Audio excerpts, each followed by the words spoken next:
All right, so we are back for another foray into philosophy.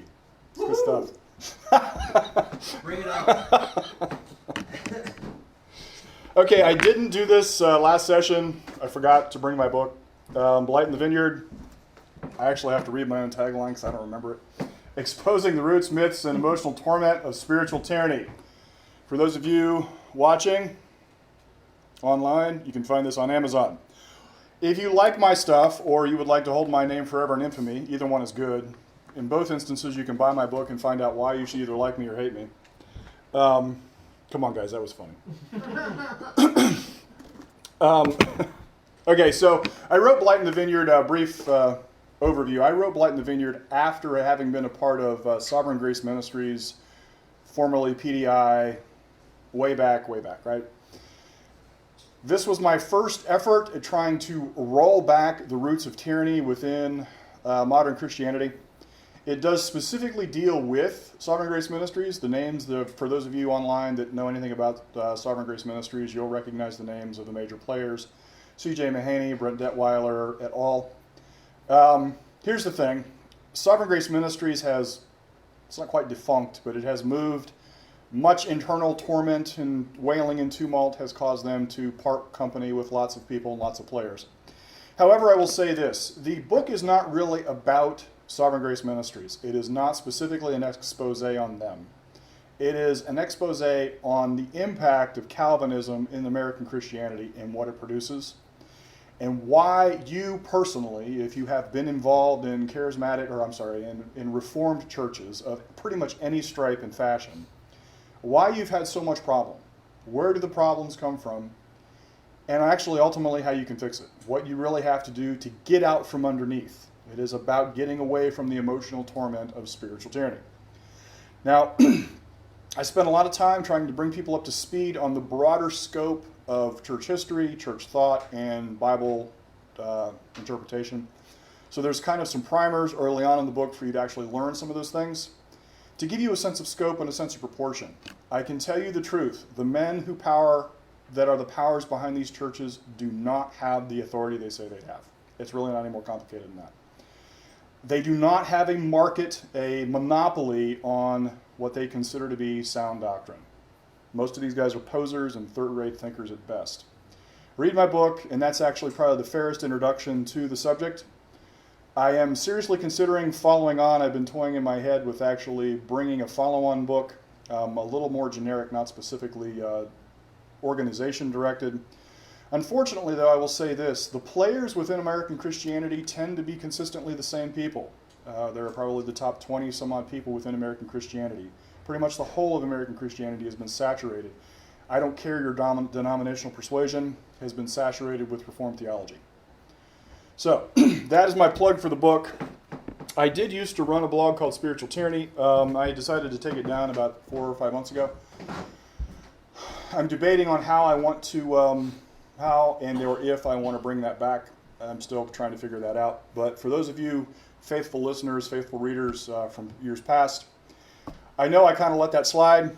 I guess I feel like I owe you some level of apology. I know there were a lot of you out there that read my stuff, and that was very gratifying. Thank you very much for being an audience. We'll see what it takes for me to actually get that put back up, and under what conditions I'll do that.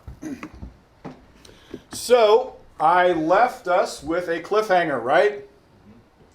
So what was the cliffhanger? Augustine's flaw in his doctrine, right? Yeah. Okay, ready? I'm not going to tell you this session what that is. I know, I'm a mean speaker, right? Before we can actually get to Augustine's flaw, I actually have to dig into this right here.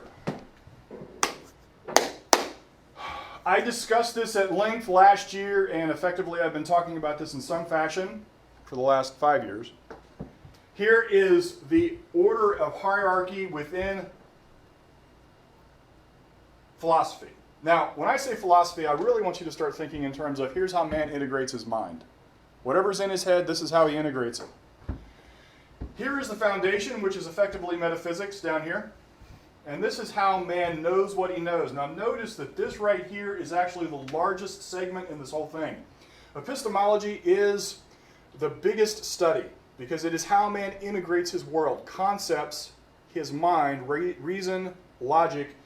How that works is all in here. Now, once we get from here, we have action in accord with good. This is ethics. And so the question we're really going to ask is, in this conference, we're really talking about what is ethics? What is human moral action? And since we're talking about sacrifice as the highest moral ideal, we need to dig into this question right here. What is sacrifice?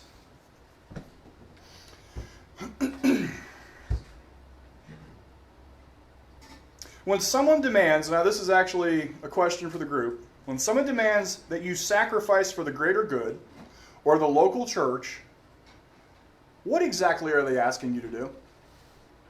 Give money. Okay, give money. What else? Give what you have produced. Give what you have produced. Pretty good answer. What else? Anything?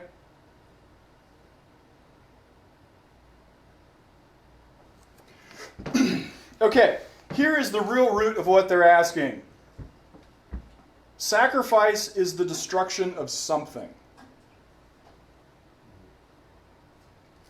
What is being destroyed? And here is the next answer. Something of value. When they ask you to sacrifice for the local church, they're asking you to give money. They're asking you to destroy something of value. That money really represents what? Your personal heartbeats.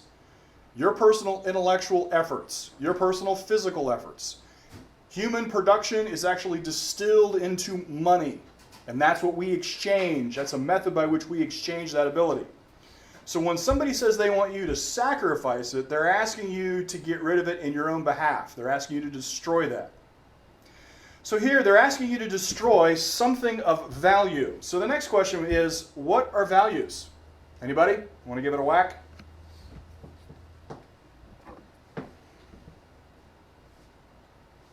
Anything? Priorities. Priorities. Pretty good. So let's do this. A quick definition. Here's my quick definition. Values are that which one acts to gain or keep. Very much along the lines of what you just said, priorities. But specifically, they are specific actions of what you seek to gain or keep. So let's break this down. There are two conditions for the pursuit of values, for the concept values to be possible. There are two conditions for the concept values to be possible. First of all, values presupposes a valuer. An entity or being to whom the object is of value. This means that value requires a certain kind of entity. A certain kind of being. A being capable of generating action toward a goal or an end. Now this is actually very important, particularly in light of what I talked about last year. Last year I talked about determinism at length. So in a determinist world, there can be no such concept as value. Because a determined entity has no self-oriented, no goal-oriented action. A determined entity cannot have values. Number two, the second condition for the concept of values to be possible. Values presupposes an alternative. This means that different outcomes are possible and that the entity's actions make the difference. Entity, options. And which value I choose, which outcome I bring, is directly related to my actions. A thing is outside of the concept of value if action is irrelevant. If you are guaranteed to have or not to have something, regardless of actions, toward or away from that thing, then it cannot be a value. What? Gravity. Gravity just is. It doesn't matter whether you like it or don't. It doesn't matter whether you wake up in the morning or don't. Gravity just is. It can't be a value because it is. And its existence cannot have a value judgment because it is. By contrast, food is a value. Why? Because you must choose what actions you take to acquire it. So the next logical question is, what entities fulfill these requirements? And the answer is living organisms. Living organisms are the only beings capable of goal-directed action. because living organisms are confronted with a fundamental alternative.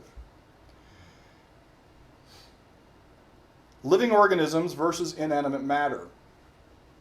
A living organism must act in accord with its nature to sustain its life.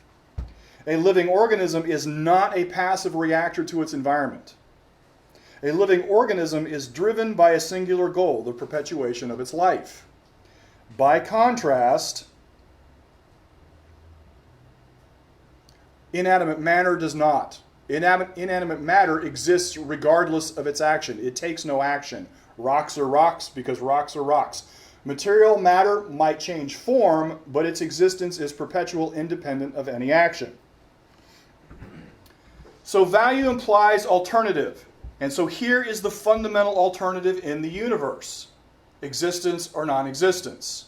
Life or death.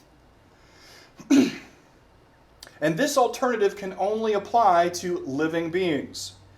The existence of inanimate matter is unconditional. The existence of living beings is conditional. And it is specifically conditional on their pursuit of values to sustain their life. Life requires a specific course of action because living organisms are constantly confronted with life or death. I'm going to let you ponder on that and think on that because that's crucial to what we're going to talk about. So, life. A living entity must take action in accord with its nature to survive. Therefore, life is a certain kind of motion. Death. Death, by contrast, is stillness. Death is the state where action stops. To achieve death, stop moving, eating, drinking, taking any action. You'll get death just as fast as you possibly can. So next question. How do living beings sustain their life? So here's the answer to this question. They seek to acquire things that are valuable. Only entities that must act to acquire specific things to sustain their existence can be said to have values. Rocks don't have values because rocks exist independent of any action. Water is valuable because it is a component of life. Air is valuable because it is a component of life. Food is valuable because it is a component of life. Living beings seek things out because they sustain life. So, I think I missed a couple slides. I did. There's this one. So life makes the concept value possible. The progression goes like this. Life values good.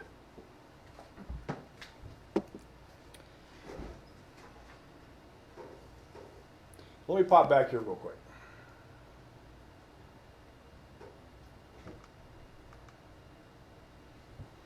A certain kind of entity. A certain kind of being, metaphysical premise. That being is alive.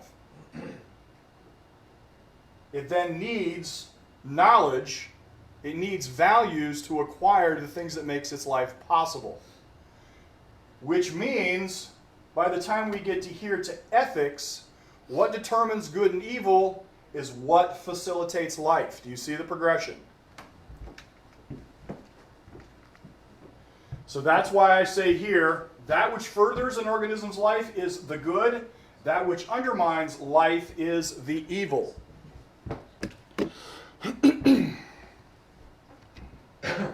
Now, for the sake of time, I'm going to have to fast forward some. There's actually in philosophical circles, there is a next major section, and that is the distinction between animals and man and what makes man specifically unique.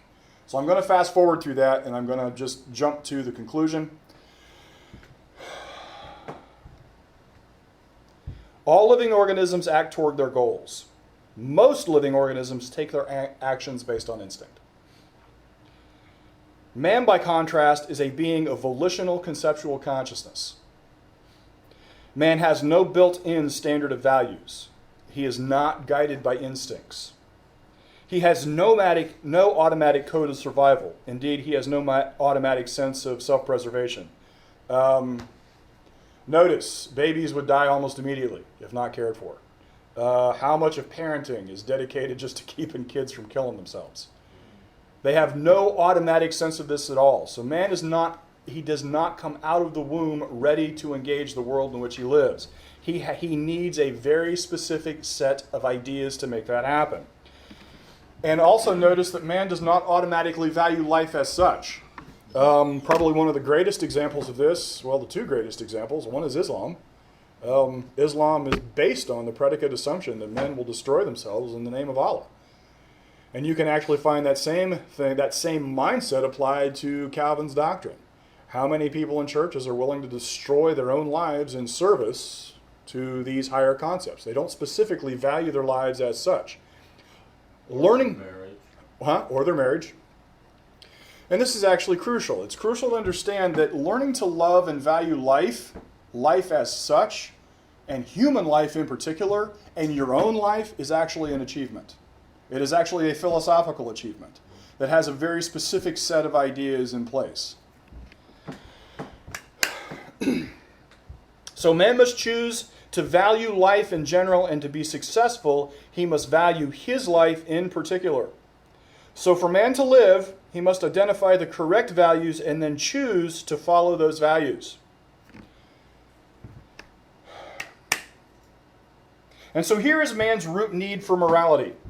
Here's man's root need for ethics. Morality is the proper code of values to sustain human life.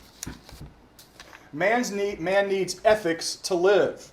He needs to have a way, after integrating this, he needs to have a way to put what he knows into action to know how to successfully live. And this is a crucial development in human history. And we've already addressed this. You've already seen this in bold colors. Historically, man has not understood this. It took Western culture almost 1,700 years to even get within a hint of this concept. So man requires that he chooses his values to live, which means he chooses between moral action and immoral action. Moral action is that which sustains and facilitates his life. Immoral action is that's what's going to kill him. Now, those things, those actions have context and much more development behind them, but you understand the fulcrum here. Here is man's need for morality. This is why he needs a moral code. So now you will remember this slide. Now I'm going to apply this same concept. Notice the progression. Life values good, that which is the good, right? That's what sustains life. Morality, ethics, and then character.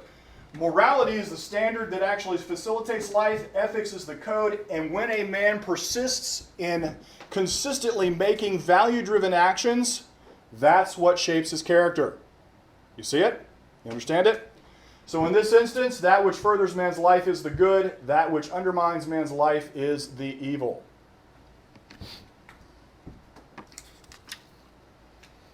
And with this in mind, you can begin to understand why Augustine and Calvin's doctrine is so fundamentally hostile to human existence. You can begin to grasp why I have said in every TANC session that Calvinism is the single most disastrous body of doctrine ever perpetrated on man. The single abiding standard in Calvin's doctrine is the death of human existence. Calvin's repudiation of human value is absolute. This is why sacrifice, continued and ongoing sacrifice, is so central to Calvin's doctrine. Calvin hates man's existence as such and has created a full philosophical statement to facilitate man's destruction. On that happy thought, so now we can answer the question that I asked you at the beginning of this session. What is sacrifice? Sacrifice is the destruction of values. And this should be a big aha moment. To demand sacrifice is to demand non-existence. To demand sacrifice is to demand death. Any comments? Any questions? Yes, go. I might be jumping the gun, but would then his fatal flaw then would be to underestimate man's own desire to live? Say that one more time. is Calvin's fatal flaw then him underestimating man's own desire to live? Actually, no, I don't think Calvin underestimates that at all. I understand where you're going with that, but I want to answer it this way. Okay. I think Calvin relies on that. Because the whole of Calvin's doctrine, once you start down the rabbit hole of your morbid introspection, your self is bottomless. You'll find yourself everywhere you look. And so what happens is, and I think what ends up being so destructive is that, okay, so every inch you dig into your heart, every inch you dig into yourself, the more you find yourself there, which is yet one more example of why you're so wretched and depraved. Well, you can't escape that. And Calvin is using you against yourself. You understand what I'm saying? Do you see the distinction I'm making? So he, in fact, I think is exploiting the fact that man has an absolute determination to live. You can't get away from it. I want to breathe. Well, is that selfish? Well, I want to eat. Well, is that selfish? I want to swallow. Well, is that selfish? Well, you see, you can't get away from it because by definition. But see, there again, that I think magnifies the paradox and the contradiction, because that creates the cognitive dissonance in any thinking rational person. Sure it does. Exactly right. And they don't know how to rationalize that, and they either reject it outright or they go insane trying to reconcile it. Well, and that is exactly the moral conundrum that Calvin seeks to create. He wants you absolutely suspicious of your own existence. And there's no way out from underneath it. The moment you accept that your rightful moral place in the universe is your own destruction, then where else is there to go? What little corner of the world can you actually call mine? Because the moment you say I, you have committed the very sin of pride that Calvin is so very sure the rest of humanity has committed. So it's actually, I think it's a masterful, disastrous argument, because it capitalizes on the very nature of human existence.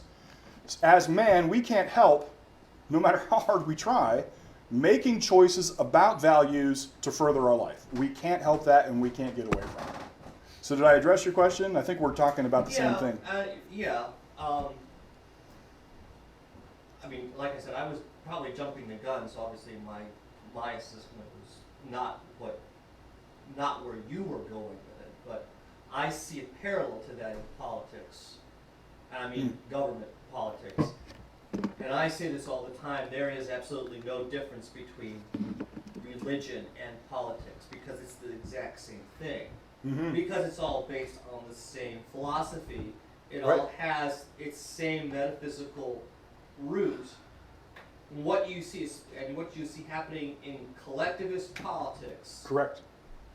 liberal, socialist, progressive, Marxist, communist, whatever you want to call statist Right. politics, Right.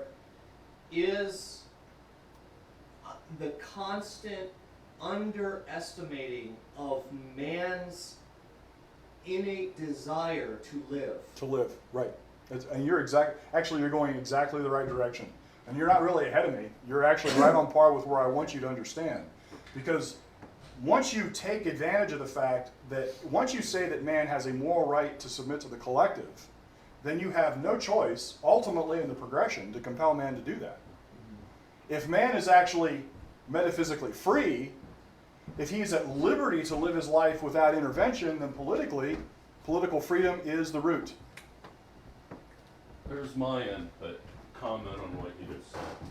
Unclipping the Sun, Rick Holland. Forward by John MacArthur. Okay, I'm not familiar. Uneclipsing the Sun. So the thesis of that book is that the sum total of all existence is Christ. Okay? The sum total of all existence is Christ. To any degree that you value yourself or anything in your life, you are casting a shadow on the complete brightness of Christ. And that's what uneclipsing the sun is. All right, yeah, uneclipsing the sun, play on words, you know, the sun. Yeah, I got it. Okay, so anything in your life, yourself, or anything you value Right, more than Christ right, is an eclipse right. on the sun and blocking his glory. That's exactly right. Right. And notice it's inescapable, because once you actually have identified human beings as able to somehow take away something from God, which I think is fantastically absurd, but the moment you start with that premise, how can you ever escape it? You will always find something that you value. Why? Because as living beings, we have no choice but to value something, or we die.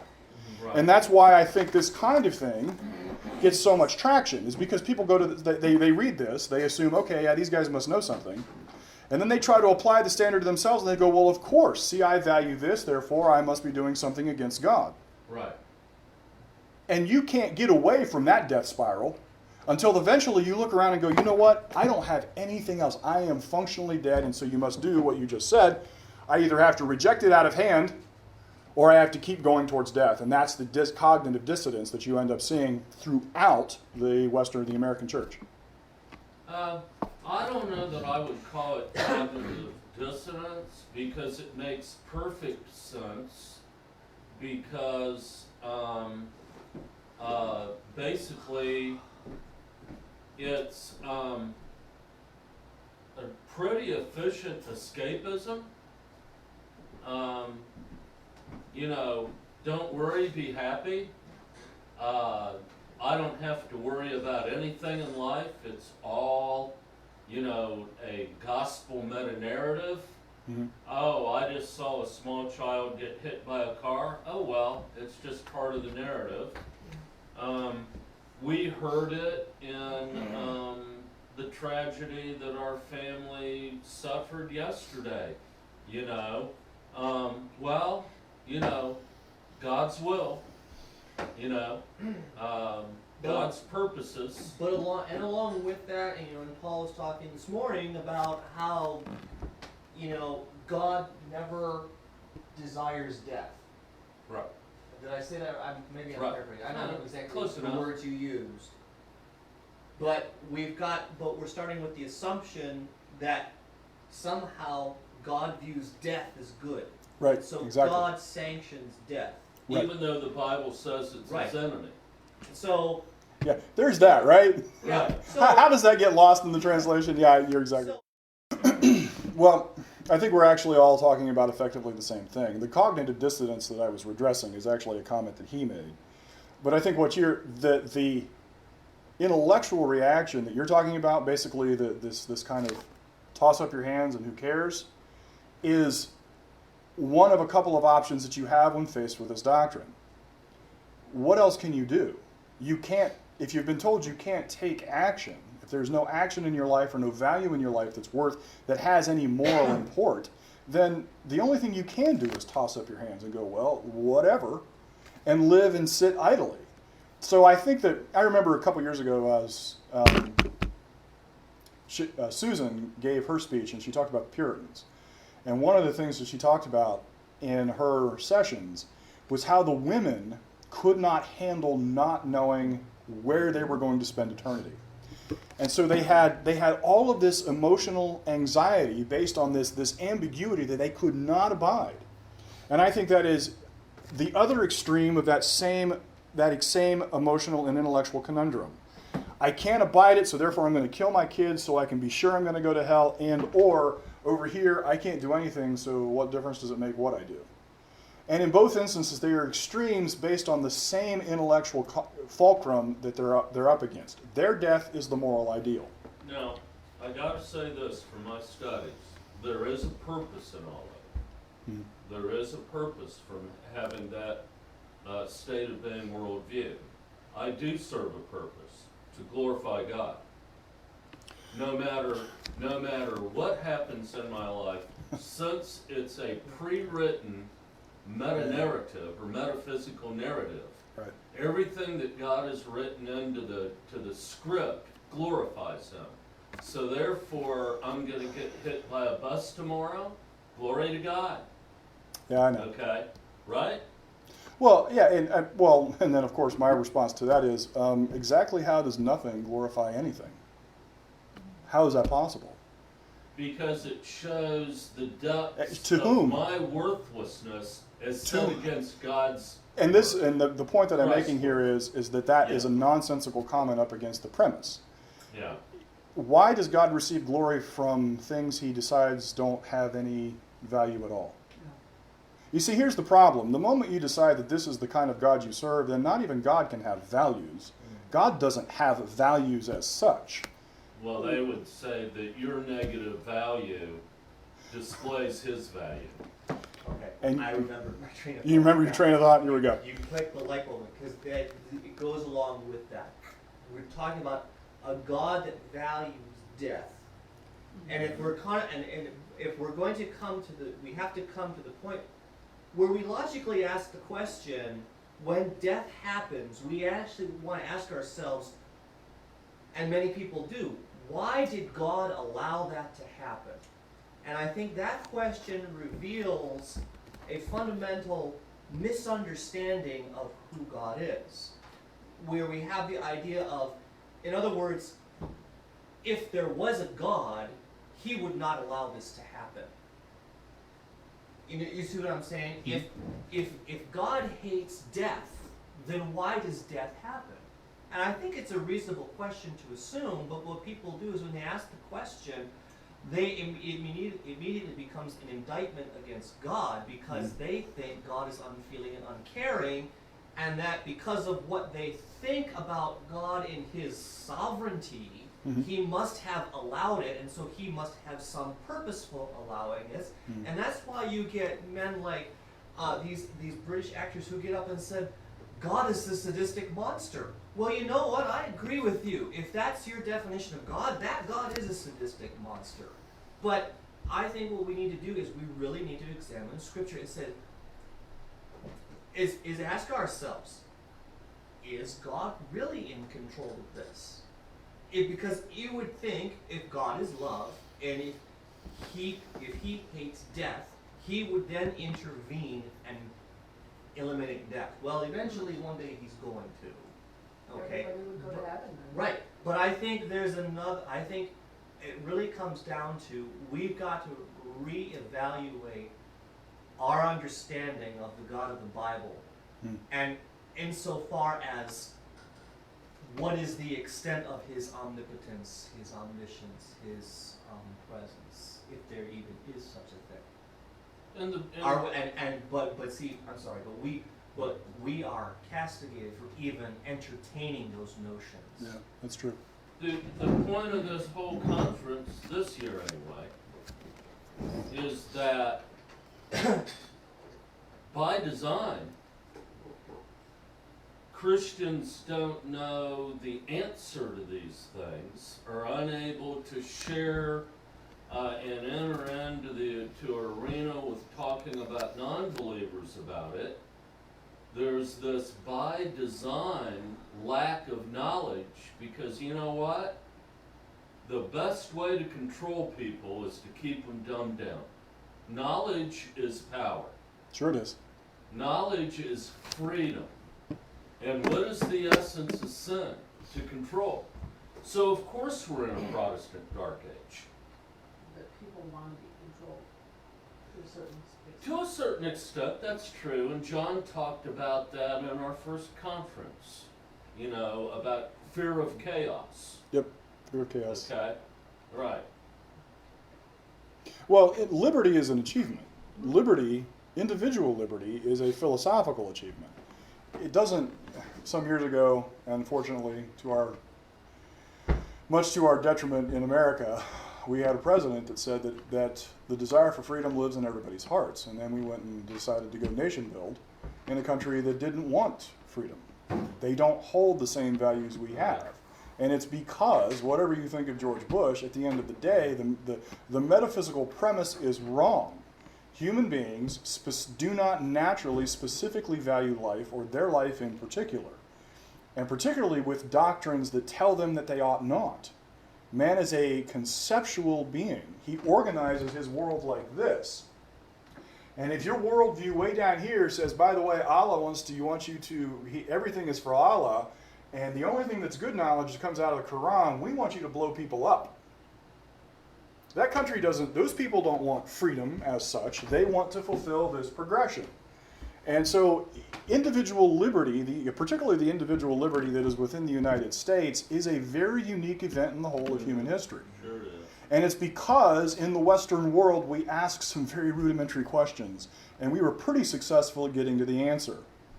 And the first thing that we decided is as a culture in the Western world, for the most part, with minus some fantastic inconsistencies, we value life as such. And that's what's so unique about the Western world. So, having said all that, I do have these two questions to end. How is there any benevolence then in sacrifice? And how have human beings been so duped to believe there is virtue in death? Thank you.